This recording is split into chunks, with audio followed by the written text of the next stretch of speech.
യേശു മരിച്ചു, അടക്കപ്പെട്ടു, എന്നാൽ മൂന്നാം നാൾ ഉയർത്തെഴുന്നേറ്റു എന്ന വിശ്വാസ പ്രമാണത്തിൻ്റെ പൊരുളെന്ത്? ഏവർക്കും സ്വാഗതം, നമസ്കാരം. ക്രിസ്തീയ വിശ്വാസ പ്രമാണങ്ങളുടെ അടിത്തറയായ ഒരു യാഥാർത്ഥ്യത്തെ പറ്റിയാണ് ഈ തരുണത്തിൽ നാം ഒരുമിച്ച് ചിന്തിക്കുവാൻ താല്പര്യപ്പെടുന്നു. യേശു ഉയർത്തെഴുന്നേറ്റു. അതിൽ തന്നെ ഒരു വിവാദമാണ്. ഉയർത്തെഴുന്നേറ്റുവെന്നും ഇല്ല എന്നും. ഉയർത്തെഴുന്നേറ്റു എന്ന് പറയുന്നത് യേശുവിൻ്റെ ശിഷ്യന്മാർ മനഃപൂർവ്വം പടച്ച് ഉണ്ടാക്കിയ ഒരു അസത്യമാണെന്നുമുള്ള വാദങ്ങൾ എക്കാലത്തും ഉണ്ടായിട്ടുണ്ട്. എന്നാൽ അങ്ങനെയല്ല. യേശു ഉയർത്തെഴുന്നേറ്റു എന്നതിന് വസ്തുനിഷ്ഠമായ തെളിവുണ്ട് എന്ന് വളരെ സമർത്ഥമായി വാദിക്കുന്നു. ഇത് രണ്ടും നമ്മുടെ ഇപ്പോഴത്തെ പ്രശ്നമല്ല. നമ്മുടെ ഏക ചിന്ത അല്ലെങ്കിൽ നമ്മുടെ അന്വേഷണത്തിൻ്റെ കേന്ദ്രബിന്ദു യേശു മരിച്ചവരിൽ നിന്ന് ഉയർത്തെഴുന്നേറ്റു എന്ന് പറയുന്നതിൻ്റെ അർത്ഥം എന്താണ്? അത് ഏത് വിധത്തിലാണ് മനുഷ്യൻ്റെ അവസ്ഥയോട് ചേർന്ന് നിൽക്കുന്നത്? അല്ലെങ്കിൽ മനുഷ്യ അവസ്ഥയോട് ഉള്ള ബന്ധത്തിൽ ചിന്തിക്കുമ്പോൾ അതിൻ്റെ പ്രസക്തി എന്താണ്? അതിൻ്റെ അർത്ഥം എന്താണ്? അത് മാത്രം അതറിഞ്ഞാൽ മാത്രമേ നമുക്ക് ഈ ഒരു വിശ്വാസ പ്രമാണം കൊണ്ട് എന്തെങ്കിലും പ്രയോജനമുണ്ടാകുകയുള്ളൂ, പ്രചോദനം ലഭിക്കുകയുള്ളൂ എന്നതാണ് ഞാൻ മനസ്സിലാക്കുന്നത്. അതുകൊണ്ട് ആ പ്രത്യേകമായ അന്വേഷണത്തിൽ, അതായത് സാധാരണ നിർവഹിക്കാത്ത അന്വേഷണത്തിലേക്ക് ഏവരെയും സാദരം ക്ഷണിച്ചുകൊള്ളുന്നു. ഇതിനാമുഖമായി ഒരു തത്വം ചിന്തിക്കാൻ നമുക്ക് ഉപയോഗിക്കാവുന്ന ഒരു ഉപകരണം, ടൂൾ ഓഫ് തിങ്കിങ് എന്ന് ഇംഗ്ലീഷിൽ പറയും. ചിന്തോദ്ദീപകമായ ഒരു ആശയം ആമുഖമായി പങ്കിടേണ്ടതുണ്ട്. അതായത് മനുഷ്യ ജീവിതത്തിൽ പല തട്ടത്തിൽ ജീവിക്കുവാനും അത് അനുസരിച്ച് മനുഷ്യ അനുഭവങ്ങളുടെ അർത്ഥസാന്ദ്രത വർദ്ധിക്കുവാനോ കുറയുവാനോ മാറ്റങ്ങൾ സംഭവിക്കുവാനോ ഇടയുണ്ട്. കുറച്ചുകൂടെ വ്യക്തമായി പറഞ്ഞാൽ, നാം കൂടുതൽ അർത്ഥവത്തായി ജീവിക്കുമ്പോൾ, നാം കൂടുതൽ മനുഷ്യ അവസ്ഥയുടെ സത്യത്തോട് അടുത്ത് ജീവിക്കുമ്പോൾ നമ്മുടെ വ്യക്തി ജീവിതം പ്രതീകാത്മകമായ അർത്ഥതലങ്ങൾ, പ്രതീകാത്മകമായ സൂചകങ്ങൾ ഉൾക്കൊള്ളുന്നതായിത്തീരുന്നു. അത് ഇംഗ്ലീഷിൽ പറഞ്ഞാൽ, the more we live in harmony with the essence of humanity, the more symbolic our individual life becomes. ഇത് വളരെ പ്രാധാന്യമർഹിക്കുന്ന ഒരു വിഷയമാണ്. അതുകൊണ്ട് അല്പം വ്യക്തത പ്രാപിപ്പാൻ നമുക്ക് ശ്രമിക്കാം. അപ്പോൾ മഹാത്മാഗാന്ധിയെപ്പറ്റി നാം ചിന്തിക്കുമ്പോൾ, അദ്ദേഹം ഒരു വ്യക്തിയായിരുന്നു, സംശയമില്ല. ഗാന്ധി ജനിച്ചിട്ടില്ല, അത് ആരുടെയോ വിഭാവനയിൽ സൃഷ്ടിച്ചെടുത്ത ഒരു കഥ മാത്രമാണ് എന്നാരും പറയാൻ സാധ്യമല്ല. അങ്ങനെ ഒരു വ്യക്തി ജീവിച്ചിരുന്നു. അദ്ദേഹം ഇന്ത്യയുടെ സ്വാതന്ത്ര്യ സമരത്തിൽ ചുക്കാൻ പിടിച്ചിരുന്നു. അദ്ദേഹത്തിൻ്റെ വ്യക്തിത്വത്തിൻ്റെ പ്രത്യേകത ലോകത്തെ അമ്പരപ്പിച്ചിരുന്നു. ഇതൊക്കെ യാഥാർത്ഥ്യങ്ങളാണ്. എന്നാൽ നാം ഗാന്ധിജിയെ മനസ്സിലാക്കുന്നത് ഒരു സ്വകാര്യ വ്യക്തിയായിട്ടല്ല, മനുഷ്യത്വത്തിൻ്റെ ഒരു പ്രതീകമായിട്ടാണ്. ഇത് വളരെ പ്രാധാന്യമർഹിക്കുന്ന ഒരു വിഷയമാണ്. മനുഷ്യത്വത്തിൻ്റെ പ്രതീകമായിട്ടാണ് ഗാന്ധിജിയെ മനസ്സിലാക്കുന്നത്. അപ്പോൾ മനുഷ്യത്വത്തിൻ്റെ സർവോന്മുഖമായ സാധ്യതകളുടെ പ്രതിനിധിയാണോ? അല്ല. ചില സാധ്യതകൾ, ഉദാഹരണമായിട്ട് എപ്രകാരം ലളിതമായി ജീവിക്കാം, ജീവിത ലാളിത്യത്തിൻ്റെ ഒരു പ്രതീകമാണ് ഗാന്ധിജി. 2, ജീവിതം ഒരു ആത്മീയമായ അന്വേഷണമായിരിക്കണം എന്ന തിരിച്ചറിവിൻ്റെ ഒരു പ്രതീകമാണ് ഗാന്ധിജി. 3, എല്ലാ വ്യക്തികൾക്കും മാനുഷികമായ സാധ്യതകളുള്ള പോലെ തന്നെ ദൈവികമായ സാധ്യതകളുമുണ്ട്. അത് തിരിച്ചറിയുന്നവർ മറ്റുള്ളവരുടെ ജീവിതത്തിലും അനുഗ്രഹമായി തീരും എന്ന യാഥാർത്ഥ്യത്തിൻ്റെ ഒരടയാളപ്പെടുത്തൽ കൂടെയാണ് ഗാന്ധിജി. അങ്ങനെ അദ്ദേഹത്തിൻ്റെ വ്യക്തിപരമായ ജീവിതത്തിന് പ്രതീകാത്മകമായ സാധ്യതകളുണ്ട്. Symbolic nuances to the person of Gandhiji. ഇത് നാം വ്യക്തമായി മനസ്സിലാക്കണം. അല്ലെങ്കിൽ നെൽസൺ മണ്ടേലയുടെ കാര്യമെടുത്താൽ അദ്ദേഹം ഒരു സ്വകാര്യ വ്യക്തിയായിരുന്നു. അതുപോലെ തന്നെ ഒരു ജനതയുടെ സ്വാതന്ത്ര്യത്തെ പറ്റിയുള്ള അതീവമായ തീവ്ര വാഞ്ഛയുടെ ദാഹത്തിൻ്റെ പ്രതീകം കൂടെയായിരുന്നു നെൽസൺ മണ്ടേല. മാത്രവുമല്ല, എന്തെല്ലാം അനീതി സഹിച്ചാലും അനീതിയിൽ കൂടെ അതിനോട് പ്രതികരിക്കേണ്ട ആവശ്യമില്ല. അനീതിക്കപ്പുറത്ത് പ്രവർത്തിക്കുന്ന നീതിയിലും മനുഷ്യരോടുള്ള അനന്തമായ ചുമതലബോധത്തിലും ഒരു വ്യക്തിക്ക് പ്രതികരിക്കാൻ കഴിയും എന്നതിൻ്റെ പ്രതീകം കൂടെയാണ് നെൽസൺ മണ്ടേല. അതുകൊണ്ടാണ് അദ്ദേഹം പറഞ്ഞത്, ഞാൻ 27 വർഷം കാരാഗൃഹത്തിൽ കിടന്നു, പക്ഷേ ആ കാരാഗ്രഹവും വഹിച്ചുകൊണ്ട് ഞാൻ വെളിയിലേക്ക് വരാൻ താല്പര്യപ്പെടുന്നില്ല. അതുകൊണ്ട് എന്നോട് അപരാധം ചെയ്ത എല്ലാവരോടും 100% ഉള്ളിൽ ക്ഷമിച്ചുകൊണ്ടാണ് ഞാൻ ഈ കാരാഗ്രഹം വിടുന്നത് എന്ന് അദ്ദേഹം പറയുമ്പോൾ, അദ്ദേഹം ഒരു സ്വകാര്യ വ്യക്തിയിൽ നിന്ന് ഒരു പ്രതീകാത്മകമായ വ്യക്തിത്വത്തിലേക്ക് ഉയരുകയാണ് എന്ന ആ യാഥാർത്ഥ്യം നാം തിരിച്ചറിയണം.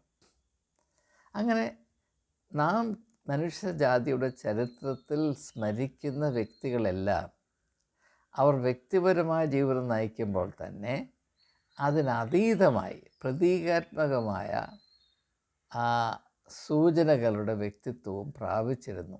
ഇപ്പം മദർ തെരേസ അവർ ഒരു വ്യക്തിയായിരുന്നു. എന്നാൽ അതിനേക്കാളപ്പുറം യേശുവിൻ്റെ കാരുണ്യം, അവൻ്റെ കമ്പാഷൻ ജീവിതത്തിൽ അശനരായ ആളുകൾക്ക്, നിസ്സഹായരായ ആളുകൾക്ക്, മരിക്കാറായവർക്ക്, സമൂഹം തികച്ചും അവഗണിക്കുന്ന ആളുകൾക്ക് അവകാശമുള്ളതാണ്. അങ്ങനെ അവരോട് അനുകമ്പയോടെ ചേർന്ന് നിന്നവർക്ക് സേവനം ചെയ്യുമ്പോഴാണ് എല്ലാ വ്യക്തികളും ദൈവത്തോട് ആത്മാവിലും സത്യത്തിലും അടുക്കുന്നത് എന്ന അറിവിൻ്റെ പ്രതീകം കൂടെയാണ് മദർ തെരേസ. അപ്പോൾ ഒരു വ്യക്തി പ്രതീകാത്മകമായ അവസ്ഥയിലേക്ക് വളരുന്ന ആ ഒരു ആ യാഥാർത്ഥ്യത്തിൻ്റെ മാഹാത്മ്യം നാം തിരിച്ചറിയണം. ആ മാഹാത്മ്യം ആരുടെയൊക്കെ വ്യക്തിത്വത്തിൽ സ്ഥിതി ചെയ്യുന്നുണ്ടോ, പ്രവർത്തിക്കുന്നുണ്ടോ, അവർ മരിക്കയില്ല. ശാരീരികമായി നാം മരിക്കും, എന്നാൽ പ്രതീകാത്മകമായ വ്യക്തിത്വമുള്ള ആളുകൾ അവരുടെ പ്രതീകാത്മകമായ ഘടകങ്ങൾ അല്ലെങ്കിൽ വശങ്ങൾ, മേന്മകൾ, ഗുണങ്ങൾ അവ മരിക്കയില്ല, അവയ്ക്ക് മരണമില്ല എന്നത് നമ്മെ ഏവരെയും സന്തോഷിപ്പിക്കുകയും നമുക്ക് പ്രത്യാശയും ധൈര്യവും പ്രദാനം ചെയ്യുകയും ചെയ്യേണ്ട ഒരു മഹത്തായ മർമ്മമാണ്. ഇങ്ങനെയുള്ള കാര്യങ്ങളെപ്പറ്റി നമ്മൾ ഒരു ബോധവൽക്കരണം ഉണ്ടാകേണ്ട ആവശ്യമുണ്ട്. അല്ലെങ്കിൽ എന്ത് സംഭവിക്കുമെന്ന് ചോദിച്ചാൽ, മനുഷ്യൻ മൃഗതുല്യമായി ജീവിക്കും.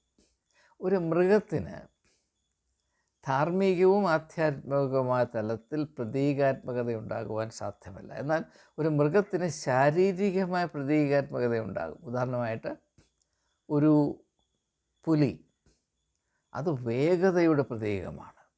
പുലി വേഗതയുടെ. അതുപോലെ തന്നെ മാൻ, അത് ഏറ്റവും മനോഹരമായ ശരീരചലനങ്ങൾ, the graceful movement of a gazelle. അതുപോലെ മയിൽ, അത് പീലി വിടർത്തി ആടുമ്പോൾ അത് സൗന്ദര്യത്തിൻ്റെയും മഴ വരുന്നതിൻ്റെ ആഹ്ലാദത്തിൻ്റെയും ഉള്ള ഒരു പ്രതീകമാണത്. ജീവിതം ഒരു ആഘോഷമാക്കണം എന്നതിൻ്റെ പ്രതീകമാണത്. ആന ബലത്തിൻ്റെ പ്രതീകമാണ്. അപ്പോൾ അങ്ങനെ ശാരീരികമായ പ്രതീകാത്മകത പ്രാപിപ്പാൻ മൃഗങ്ങൾക്ക് സാധിക്കും. എന്നാൽ ധാർമ്മികവും ബൗദ്ധികവും ആധ്യാത്മികവുമായ പ്രതീകാത്മകത പ്രാപിപ്പാൻ മൃഗങ്ങൾക്ക് കഴിയുകയില്ല. ഇപ്പോൾ ആൽബർട്ട് ഐൻസ്റ്റൈൻ ബൗദ്ധികമായ പ്രതീകാത്മകതയുടെ വ്യക്തിത്വമാണ്. അതുപോലെ അനേകം ആളുകളെ നമുക്ക് പറയാൻ കഴിയും.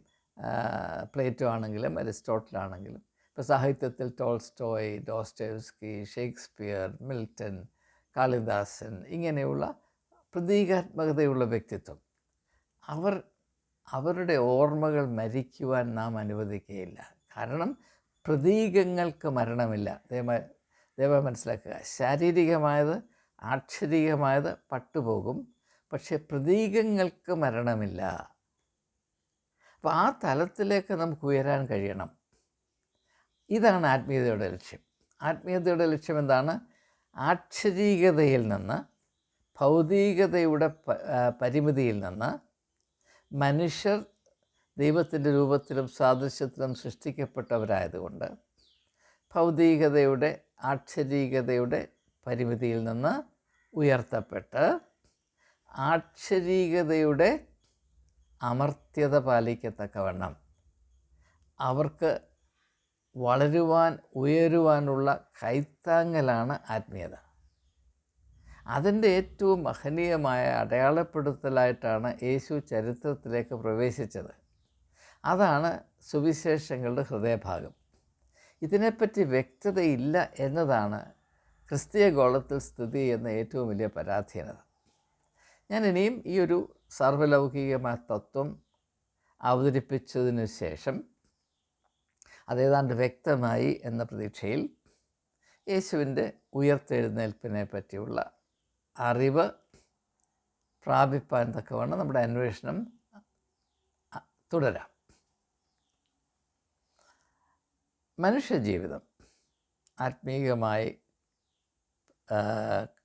വീക്ഷിക്കുമ്പോൾ, പരിഗണിക്കുമ്പോൾ ഒരു യുദ്ധക്കളമാണ് എന്ന ഒരു തിരിച്ചറിവ് എക്കാലത്തും ഉണ്ടായിരുന്നു.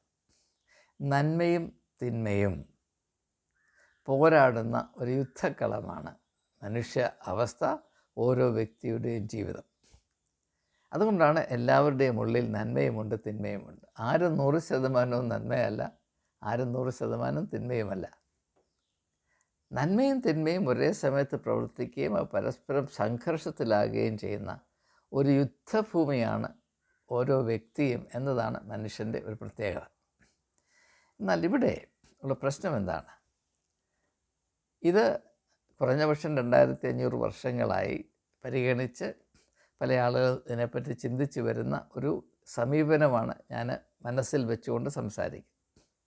ഉദാഹരണമായിട്ട് യവന സംസ്കാരത്തിലുണ്ടായിരുന്ന ചിന്ത, ഏത് ശക്തിക്കാണ് കൂടുതൽ ബലം? ആത്യന്തികമായി ഏത് ശക്തി നിലനിൽക്കും? നന്മയാണോ തിന്മയാണോ? നന്മയ്ക്കും തിന്മയ്ക്കും വലിയ ശക്തിയുണ്ട് എന്ന തിരിച്ചറിവ് യവന സംസ്കാരത്തിലുണ്ടായിരുന്നു. അതിന് രണ്ടിനും ഇത് ഏതാണ്ട് ദൈവതുല്യമായ ആ സ്ഥാനമാണ് കൊടുത്തിരുന്നത്. അതുപോലെ തന്നെ സൊറാസ്ട്രിയൻ ചിന്തയിൽ മനിക്കിയൻ പ്രിൻസിപ്പിൾ, ഗുഡ് ആൻഡ് ഈവിൾ, നമുക്കറിയാം. ഇയ്യോബിൻ്റെ പുസ്തകത്തിൽ ദൈവത്തിൻ്റെ കൗൺസിലിൽ സ്വതന്ത്രമായി കടന്നു വരുവാൻ സാത്താന് അവകാശമുണ്ട്. അപ്പോൾ സാത്താനില്ലാത്ത ഒരു ദൈവസങ്കല്പം വേദപുസ്തകത്തിലില്ല. ദൈവമുണ്ടോ സാത്താനുണ്ട്, സാത്താനുണ്ടോ ദൈവമുണ്ട്. ഇതാണ് അതിൻ്റെ യാഥാർത്ഥ്യം. എന്നാൽ അങ്ങനെയായിരിക്കെ ആത്യന്തികമായി ഏത് ശക്തി നിലനിൽക്കും? ഏതിൻ്റെ പ്രവർത്തനത്തിനാണ് നിലനിൽപ്പുള്ളത്? ഇവിടെ നാം മനസ്സിലാക്കേണ്ട കാര്യം, നാടകീയമായി പ്രവർത്തിക്കുക ഒരു പരിഗണനയാണ്, ആത്യന്തികമായി നിലനിൽക്കുന്നത് മറ്റൊരു പരിഗണനയാണ്. ഉദാഹരണമായിട്ട് വലിയ ഒരു ഭവന തീ കത്തുന്നു, ആളി കത്തുന്നു. അത് കണ്ട് നമുക്ക് ഭയവും വിറയലും തോന്നും. പക്ഷേ ആളി കത്തുന്ന തീ അത് വലിയ നാശനഷ്ടങ്ങൾ വരുത്തുമെങ്കിലും അതിന് ദീർഘായുസില്ല. അത് മണിക്കൂറുകൾക്കുള്ളിൽ കെട്ടുപോകും. വീട് മുഴുവൻ നശിപ്പിച്ചിട്ടായിരിക്കും ചിലപ്പോൾ, അല്ലെങ്കിൽ ആളുകൾ കൂടി വന്ന് തീ കെടുത്തിയാൽ നാശനഷ്ടങ്ങൾ കുറയ്ക്കാൻ കഴിയും. പക്ഷേ ആളി കത്തുന്ന തീക്ക് ആയുസ് കുറവാണ്. ഏതാണ്ട് ദുഷിച്ച ശക്തികൾ, ഈവിൾ ഫോഴ്സസ്, തിന്മയുടെ ശക്തികളുടെ പ്രവർത്തനങ്ങൾ ഇതുപോലെയാണ്. അവയ്ക്ക് വളരെ നാടകീയതയുണ്ട്. അവയുടെ പ്രവർത്തന രീതി കണ്ടാൽ ആളുകൾ ഭയപ്പെട്ടു പോവും, അത്ഭുത പരതന്ത്രരായി പോകും. ഇതാണ് ആത്യന്തികമായ ശക്തി എന്ന ഒരു പ്രതീതി ഉളവാക്കും. അതേസമയം നന്മ പ്രവർത്തിക്കുന്ന അപ്രകാരമല്ല. നന്മയ്ക്ക് നാടകീയതയില്ല, നന്മയ്ക്ക് നശീകരണ ശക്തിയില്ല. അതുകൊണ്ട് ചരിത്രത്തിൽ എക്കാലത്ത് മനുഷ്യൻ വിചാരിച്ചിരുന്നത് നന്മ എന്നത് ബലഹീനമാണ്, തിന്മ എപ്പോഴും കുതിച്ച് മുൻപോട്ട് പോയിക്കൊണ്ടേയിരിക്കും, നന്മയോ ഈ കഥയിലെ ആമയുടെ കൂട്ട് എഴഞ്ഞെഴഞ്ഞെഴഞ്ഞെഴഞ്ഞ് കുതിച്ചു പായുന്ന മുയലും ഇഴഞ്ഞു പോകുന്ന നന്മയും. ഇങ്ങനെയാണ് മനുഷ്യൻ ഇത് വിഭാവന ചെയ്തത്. എന്നാൽ ആത്മീയതയുടെ കണ്ണിൽ കൂടെ നോക്കുമ്പോൾ ഇതല്ല സത്യം എന്നൊരു തിരിച്ചറിവുണ്ട്. നേരെ മറിച്ചാണ് സത്യം എന്നൊരു തിരിച്ചറിവാണ്. എന്താണ്? തിന്മയ്ക്ക് നാടകീയമായി വളരെയധികം നാശനഷ്ടങ്ങൾ വരുത്തത്തക്കവണ്ണം നശീകരണ പ്രവണതയോടെ അതിരില്ലാതെ ഭ്രാന്ത് പിടിച്ച ആനയെപ്പോലെ പ്രവർത്തിക്കാൻ കഴിയും, യാതൊരു സംശയമില്ല. അതിൻ്റെ കെടുതികൾ വലുതായിരിക്കും, ചിലപ്പോൾ ഭീകരമായിരിക്കും, യാതൊരു സംശയമില്ല. അതേസമയം തിന്മ നേടിയെടുക്കുന്ന അതിൻ്റേതായ മുന്നേറ്റങ്ങൾ നൈമിഷികമായിരിക്കും, അല്ലെങ്കിൽ അത് നിലനിൽക്കുന്നതല്ല. ആത്യന്തികമായി നിലനിൽക്കുന്നത് നന്മയുടെ ശക്തിയാണ്. The power of good. The power of evil can be dramatic in its operations, destructive in its effect, but its effects will not last forever. They are short-lived.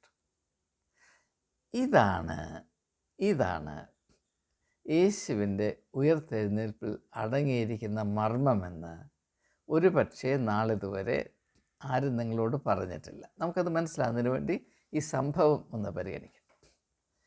നന്മ മാത്രം ചെയ്ത് യേശു ഈ ഭൂമിയിൽ ജീവിച്ചു.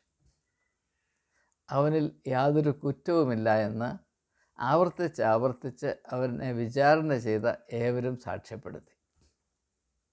എന്നാലും അവനെ കൊല്ലണം എന്നത് മതത്തിൻ്റെ ഒരു അനിവാര്യതയായിരുന്നു. അങ്ങനെ നാം നോക്കുമ്പോൾ മതത്തിൻ്റെയും രാഷ്ട്രീയത്തിൻ്റെയും ഈ സംഗമത്തിൽ കൂടെ, പരസ്പര സഹകരണത്തിൽ കൂടെ, ഈ അഭിഹിത ബന്ധത്തിൽ കൂടെ സംഭവിച്ച ഈ തിന്മയുടെ തേരോട്ടം, അതിൻ്റെ ഫലം ഞെട്ടിപ്പിക്കുന്നതാണ്, നമ്മെ പേടിപ്പെടുത്തുന്നതാണ്, നമ്മളെ വിറപ്പിക്കുന്നതാണ്. ഇതാ യേശുവിനെ കൊന്ന് കുഴിച്ചു മൂടിയിരിക്കുന്നു. അപ്പോൾ നന്മ തോറ്റു, തിന്മ ജയിച്ചു. ഇനിയും എന്താണ് മാർഗം? ആ ഒരു അന്താളിപ്പിലാണ് യേശുവിൻ്റെ ശിഷ്യന്മാർ എന്ന് നമുക്ക് വളരെ അനായാസമായി തിരിച്ചറിയാവുന്നതാണ്. നിങ്ങൾ യേശുവിൻ്റെ 11 ശിഷ്യന്മാരുടെ ആ തരുണത്തിൽ 11 ശിഷ്യന്മാരുടെ അവസ്ഥ ഒന്ന് പരിഗണിച്ച് നോക്കൂ. എല്ലാം വിട്ട് ഈ നസ്രയൻ്റെ പുറകെ അവർ ഇറങ്ങിത്തിരിച്ചു. അവൻ തന്നെ ദൈവപുത്രനെന്ന് അവർ ആത്മാർത്ഥമായി വിശ്വസിച്ചു. ദൈവപുത്രനെങ്കിൽ അവനാൽ അസാധ്യമായതൊന്നുമില്ല എന്ന് അവർ ശിശുക്കളെ പോലെ വിശ്വസിച്ചു. അങ്ങനെ അവരുടെ വിശ്വാസത്തിൻ്റെ ഉച്ചകോടിയിലെത്തിയപ്പോൾ ഒരു ദിവസം അവൻ പിടിക്കപ്പെട്ടു, അവൻ അറുക്കപ്പെട്ടു. അവനിപ്പോൾ ഇതാ ഒരു ശവകുടീരത്തിലിരിക്കുകയാണ്. നിങ്ങൾ അതിനെപ്പറ്റി എങ്ങനെ മനസ്സിലാക്കും? ഇതാ തിന്മയുടെ ശക്തികൾ ആത്യന്തികമായി ജയിച്ചിരിക്കുന്നു. നന്മ പരാജയപ്പെട്ടു, നന്മ തോറ്റു, തിന്മ ജയിച്ചു. ഇതല്ലാതെ നമുക്കൊന്നും ചിന്തിക്കാൻ കഴിയുകയില്ല. പക്ഷേ അങ്ങനെ നാം ചിന്തിക്കുമ്പോഴും അങ്ങനെയുള്ള ചിന്തയുടെ കാളരാത്രിയിൽപ്പെട്ട് നാം ശ്വാസം മുട്ടുമ്പോഴും അതേ സമയത്ത് തന്നെ നന്മയുടെ രശ്മികൾ അങ്ങ് ദൂരെ എവിടെയോ പ്രകാശിച്ചു തുടങ്ങുകയാണ്. അങ്ങനെ 3-ാം ദിവസം രാവിലെ ആ കല്ലറയുടെ വാതിൽ വച്ചിരുന്ന വലിയ കല്ല് തന്നെത്താനെ മാറിപ്പോകുകയാണ്. അല്ലെങ്കിൽ ദൈവം മാറ്റി എന്ന് വേദപുസ്തകം പറയും. അതിൽ അടക്കപ്പെട്ടിരുന്ന ആ വ്യക്തിത്വം, പ്രതീകാത്മകമായ ആ വ്യക്തിത്വം അവിടെ നിന്ന് വെളിയിലേക്ക് വരികയാണ്. ഒരു കല്ലറയ്ക്കും ദീർഘനാൾ അടക്കി വെക്കാൻ കഴിയാത്ത ഒരു വ്യക്തിത്വം യേശുവിനുണ്ടായിരുന്നു എന്നതാണ് ഇവിടെ നാം മനസ്സിലാക്കേണ്ടത്. പ്രിയമുള്ളവരെ, യേശു ശാരീരികമായി ഉയർത്തെഴുന്നേറ്റോ ഇല്ലയോ എന്നതല്ല ഇവിടുത്തെ പ്രശ്നം. അങ്ങനെ ആണ് എന്ന് പഠിപ്പിച്ച് അവൻ ശാരീരികമായി അവൻ്റെ ശരീരം ഉയർത്തെഴുന്നേറ്റു. അത് മഹത്വീകരിച്ച ശരീരമാണ്. അതുകൊണ്ട് നാം എല്ലാവരും ശാരീരികമായി ഉയർത്തെഴുന്നേൽക്കും എന്നൊക്കെ പറയുന്നതിനകത്ത് യാതൊരു ബുദ്ധിയുമില്ല. ആത്മീയമായ യാതൊരു വെളിച്ചവും ഇതിനകത്തില്ല. ഇത് മനുഷ്യൻ്റെ എക്കാലത്തും ഉണ്ടായിരുന്ന ബലഹീനത. പ്രതീകാത്മകമായതിനെ ശാരീരികമാക്കുക, ആക്ഷരികമാക്കുക. ദൈവം ചെയ്യുന്നത് ശാരീരികവും ആക്ഷരികവുമാകുന്നതിനെ പ്രതീകാത്മകമാക്കി ഉയർത്തുമ്പോൾ, മനുഷ്യൻ ചെയ്യുന്നത് പ്രതീകാത്മകമായതിനെ ശാരീരികമായി തരം താഴ്ത്തുന്നു. ഈ പരിപാടിയാണ് ചെയ്തുകൊണ്ടേയിരിക്കുന്നത്. അതുകൊണ്ടാണ് സാർവലൗകികമായ പ്രസക്തിയുള്ള ആത്മീയമായ ഒരു തത്വവും ഒരാദർശവും ഈ ഭൂമിയുടെ പരപ്പിൽ മതത്തിൻ്റെ പേരിൽ പ്രാബല്യത്തിൽ വരാത്തത് എന്ന് നാം മനസ്സിലാക്കുക. ഇതൊരു വലിയ പരാജയത്തിൻ്റെ മർമ്മമാണ്.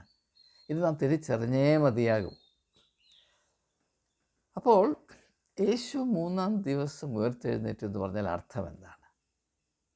തിന്മയുടെ ശക്തിക്ക് വലിയ നാശനഷ്ടങ്ങൾ വരുത്തുവാനുള്ള ബലം ഉണ്ട്, കഴിവുണ്ട്, സ്വാതന്ത്ര്യമുണ്ട്.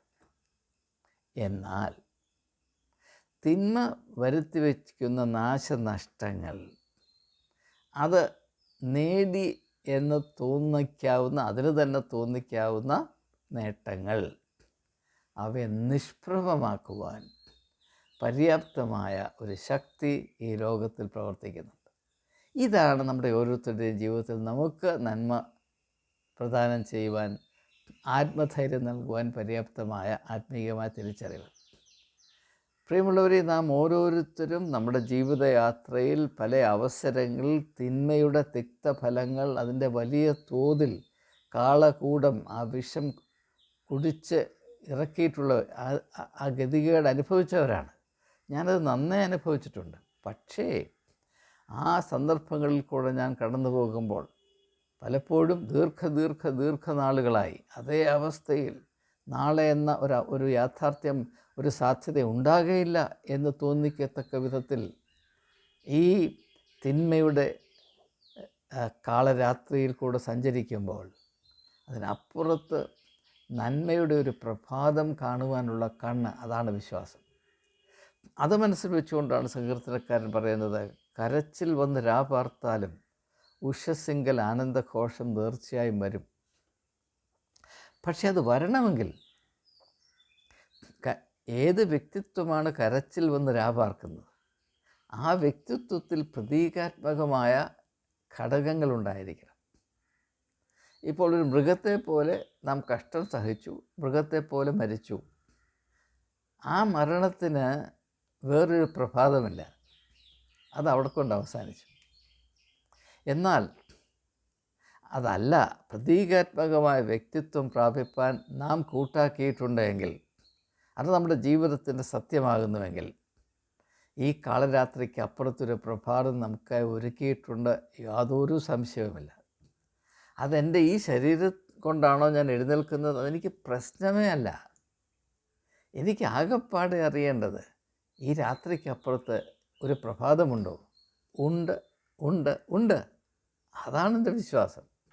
അതിൻ്റെ അടയാളമാണ്, അതിൻ്റെ അടിസ്ഥാനമാണ് യേശുവിൻ്റെ ഉയർത്തെഴുന്നേൽപ്പ്.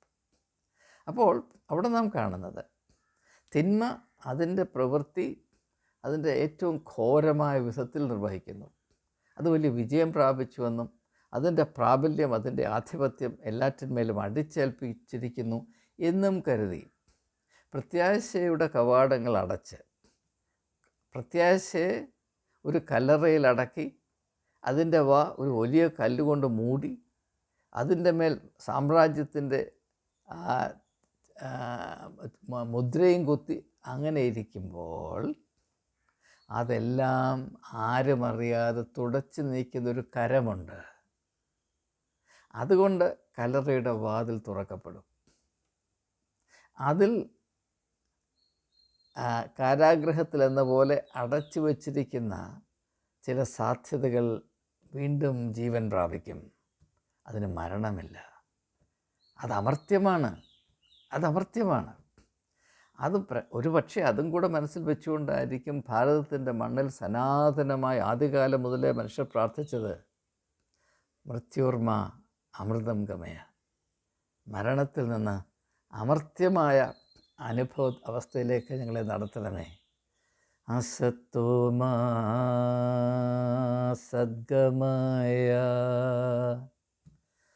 തമസോമാ ജ്യോതിർഗമയ മൃത്യോർമ അമൃതം ഗമയ. മനോഹരം. ഇത് മനസ്സിലാക്കാൻ കഴിവുള്ള ഹിന്ദു സഹോദരന്മാർ ഉണ്ട് എങ്കിൽ അവരെ പരിചയപ്പെട്ടാൽ കൊള്ളാമെന്ന് എനിക്ക് താല്പര്യമുണ്ട്.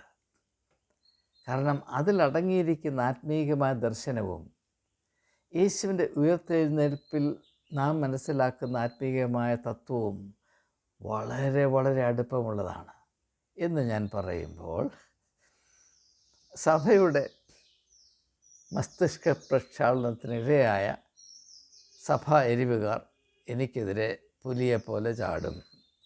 ചാടിക്കോളൂ, സന്തോഷം, സ്വാഗതം, ചാടിക്കോളൂ. സത്യം പറയാൻ ഞാൻ ബാധ്യസ്ഥരാണ്. സത്യം അന്വേഷിക്കുവാൻ ധൈര്യമില്ലാത്തവൻ അടിമയാണ്. അവൻ ഭീരു മാത്രമല്ല, അവൻ അടിമയാണ്. അവൻ അടിമത്തം മാത്രമേ അർഹിക്കുന്നുള്ളൂ. അപ്പോൾ ഞാൻ വീണ്ടും ആവർത്തിക്കട്ടെ, യേശുവിൻ്റെ ഉയർത്തെഴുന്നേൽപ്പിൽ കൂടെ നാം പ്രാപിക്കേണ്ട ആ ആത്മധൈര്യം, പ്രോത്സാഹനം, പ്രത്യാശ എന്താണ്? അക്ഷരീകമായ ജീവിതാവസ്ഥയിൽ നിന്ന് പ്രതീകാത്മകമായ ആത്മീയ സാധ്യതകളിലേക്ക് വളരുവാൻ കൂട്ടാക്കുന്ന എല്ലാ വ്യക്തികൾക്കും മരണത്തിനപ്പുറത്ത് ഒരവസ്ഥയുണ്ട്. മരണത്തിൻ്റെ കെടുതികളെ തുടച്ചു നീക്കുവാൻ അധികാരമുള്ളൊരു കരം അവരുടെ ജീവിതത്തിൽ നിശ്ചയമായും പ്രവർത്തിക്കുന്നുണ്ട്. അത് മരണത്തിൻ്റെ വക്കിലായിരിക്കുമ്പോഴും നിങ്ങൾക്ക് തിരിച്ചറിയാൻ കഴിയും. അല്ലാത്തവർ മൃഗങ്ങളെ പോലെ മരിച്ചു പോകും, പ്രത്യാശയില്ലാത്തവരെ പോലെ. അതുകൊണ്ടാണ് പൗലോസ് അപ്പോസ്തലൻ പറയുന്നത്, മരണത്തിൻ്റെ സാഹചര്യത്തിൽ പ്രത്യാശയില്ലാത്തവരെ പോലെ നാം വിലപിക്കരുത്. ജീവിതം ഒരാഘോഷമാകുന്നത് പോലെ മരണവും ഒരാഘോഷമാക്കി തീർക്കണം. അതിൻ്റെ പേരാണ് ഉയർത്തെഴുന്നേൽപ്പ്. ഉയർത്തെഴുന്നേൽപ്പ് ഒരാഘോഷമാണ്. എന്തിൻ്റെ ആഘോഷമാണ്? ആക്ഷരീകമായ മൃഗീയമായ അവസ്ഥയിൽ നിന്ന് പ്രതീകാത്മകമായ യഥാർത്ഥത്തിൽ മാനുഷികമായ അവസ്ഥയുടെ ഔന്നത്യത്തിലേക്ക് ദൈവകൃപയാൽ നിരന്തരം വളരുവാനിടയായ വ്യക്തികൾക്ക് തികച്ചും അവകാശപ്പെട്ടതായ ഒരു മഹത്വീകരിക്കപ്പെട്ട നിത്യത, അത് സത്യമായും യാഥാർത്ഥ്യമാണ് എന്നതിൻ്റെ അസന്നിഗ്ധമായ പ്രഖ്യാപനവും ആത്യന്തികമായ ആ സാധൂകരണവുമാണ് യേശുവിൻ്റെ ഉയർത്തെഴുന്നേൽപ്പ്. ഇതിനപ്പുറം എനിക്കതിൻ്റെ അർത്ഥം അറിഞ്ഞുകൂടാ. നൂറ്റാണ്ടിലെ അന്വേഷണത്തിൽ കൂടെ എനിക്ക് വെളിപ്പെട്ടു വന്ന സത്യം ഇതാകുന്നു ഇത് നിങ്ങൾക്കായി സമർപ്പിക്കുവാൻ. നിങ്ങൾ ആരുമായിക്കൊള്ളട്ടെ, നിങ്ങൾ ക്രിസ്ത്യാനിയാകണമെന്നില്ല, വിശ്വാസിയാകണമെന്നില്ല, നിങ്ങൾ മനുഷ്യരാണോ, നിങ്ങൾക്ക് ഈ സത്യത്തിന് അവകാശമുണ്ട്. ഈ സത്യം നിങ്ങൾക്ക് വേണ്ടിയുള്ളതാണ് എന്ന് പറയുമ്പോൾ ഞാൻ മതം പ്രസംഗിച്ച് നടക്കുന്ന വല്ലവരെയൊക്കെ ചാക്കിട്ട് പിടിക്കാൻ നടക്കുന്ന ആളല്ല. ദയവായി മനസ്സിലാക്കുക.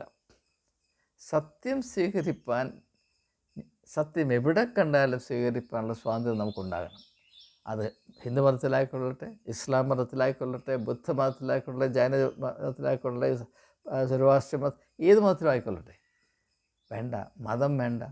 ദാർശനികതയിലായിക്കൊള്ളട്ടെ, പ്രത്യയശാസ്ത്രത്തിലായിക്കൊള്ളട്ടെ, സാമൂഹ്യശാസ്ത്രത്തിലായിക്കൊള്ളട്ടെ, എവിടെയുമായിക്കൊള്ളട്ടെ, മനഃശാസ്ത്രത്തിലായിക്കൊള്ളട്ടെ, സത്യം എവിടെയൊക്കെ ഉണ്ടോ അത് സ്വീകരിക്കാനുള്ള സ്വാതന്ത്ര്യം നമുക്കുണ്ടാകണം. അല്ലാതെ മറ്റാരുടെയെങ്കിലും അനുവാദമുണ്ടെങ്കിൽ മാത്രമേ എനിക്ക് സത്യത്തെ അറിയുവാനും കൈക്കൊള്ളുവാനും അവകാശമുള്ളൂ, സ്വാതന്ത്ര്യമുള്ളൂ എന്ന് പറയുന്നത് ഒരു മനുഷ്യരും ഒരു കാലത്തും സ്വീകരിക്കരുതാത്ത ഒരു